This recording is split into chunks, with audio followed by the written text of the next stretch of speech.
Perkembangan teknologi dan informasi yang semakin pesat memberikan berbagai dampak positif bagi masyarakat, terutama perusahaan.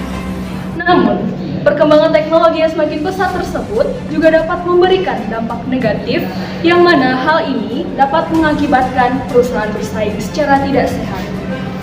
Persaingan yang tidak sehat dapat mengakibatkan terjadinya suatu fraud atau kecurangan, yang mana hal ini dapat dibuktikan dengan adanya manipulasi laporan keuangan, penyalahgunaan aset, dan korupsi.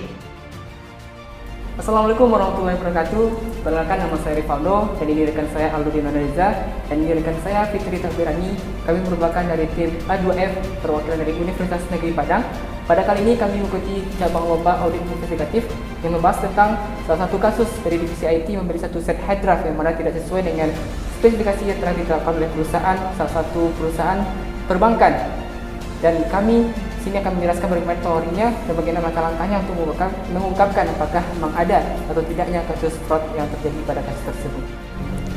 Tujuan dari kami membahas kasus ini adalah yang pertama, untuk menentukan teori dan langkah-langkah apa saja yang harus dilakukan untuk mengungkap apakah adanya kecurangan pada transaksi pembelian satu set hard drive dari divisi IT pada suatu perusahaan perbankan keuangan. Yang kedua, agar bisa mengembangkan informasi menjadi lebih lanjut agar bisa ditindaklanjuti secara audit investigatif.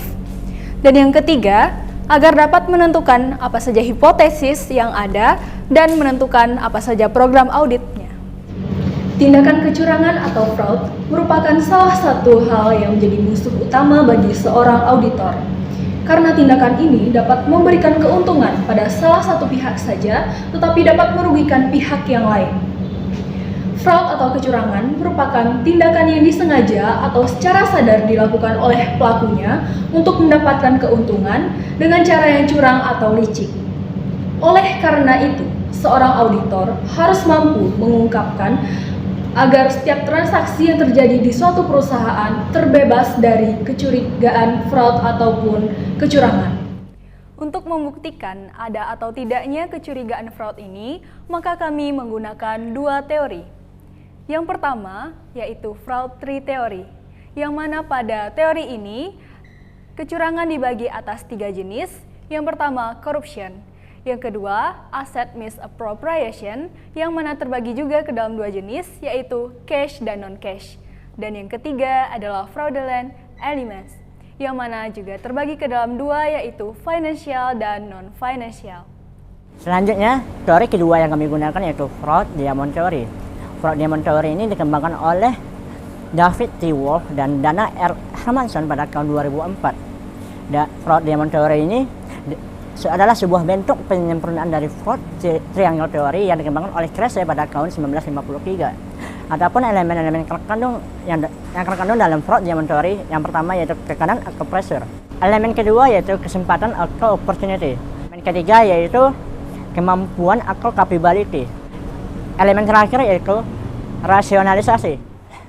Langkah-langkah yang kami lakukan untuk mendeteksi adanya fraud yang dilakukan oleh divisi IT. Langkah pertama yang kami lakukan yaitu menganalisis data yang tersedia. Langkah selanjutnya yaitu kami membuat hipotesis. Hipotesis ini bisa terjadi karena adanya ketidaksesuaian dengan sebuah analisis data tersebut. Langkah terakhirnya yaitu membuat perencanaan audit investigatif. Untuk membuat perencanaan audit investigatif, kami menggunakan model SMEIC. S, situation, yaitu deskripsi dari pembuat rencana tentang kegiatan situasi yang terjadi. M, mission, deskripsi tentang target apa yang harus dicapai. E, execution, yaitu deskripsi tentang apa yang harus dikerjakan, siapa yang mengerjakan, kapan waktunya, di mana tempat pengerjaannya, mengapa itu harus dilaksanakan, dan bagaimana cara melaksanakannya. A, administration, yaitu deskripsi dari pembuat rencana tentang siapa saja pihak personal yang dilibatkan dan apa peralatan dan perlengkapan yang untuk mendukung pelaksanaan investigatif. C, communication, yaitu mengkomunikasikan kepada pihak personalia yang dilibatkan.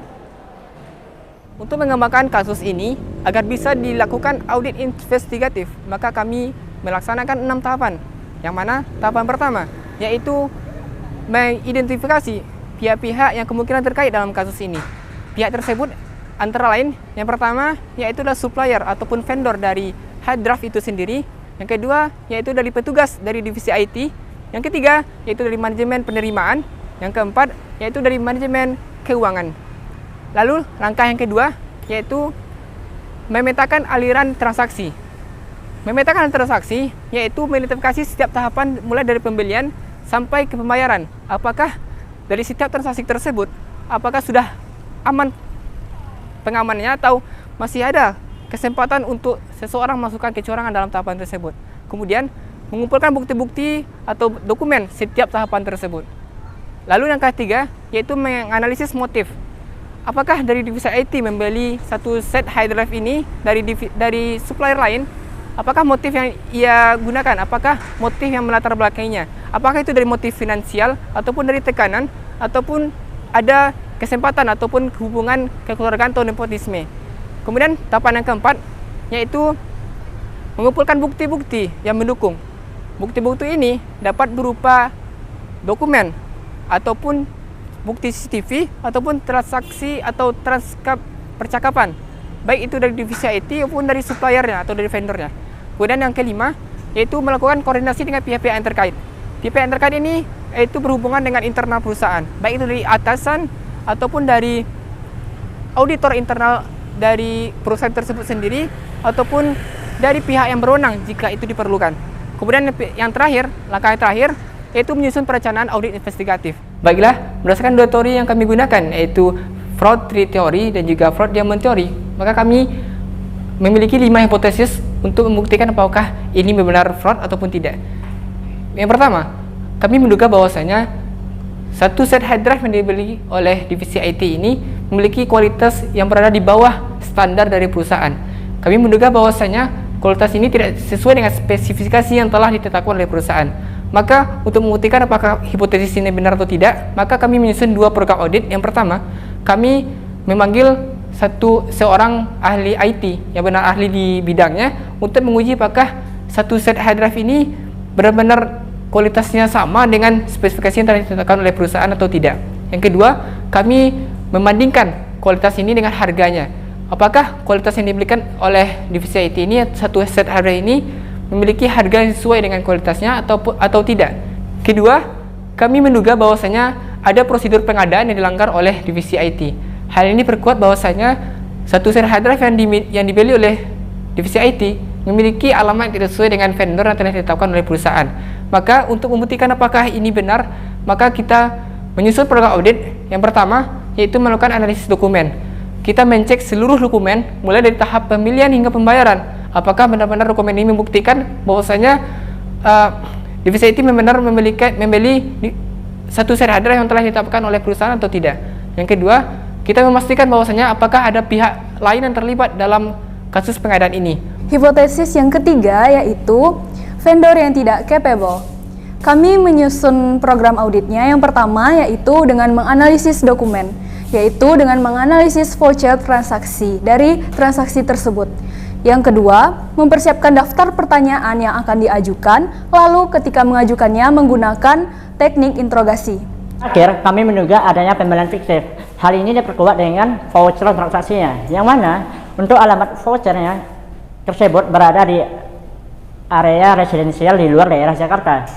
Untuk program audit yang kami susun, yaitu kami melakukan pemeriksaan secara fisik, yang mana pemeriksaan secara fisik ini kami langsung mengunjungi alamat vendor tersebut untuk memastikan apakah vendornya tersebut benar-benar ada atau tidak.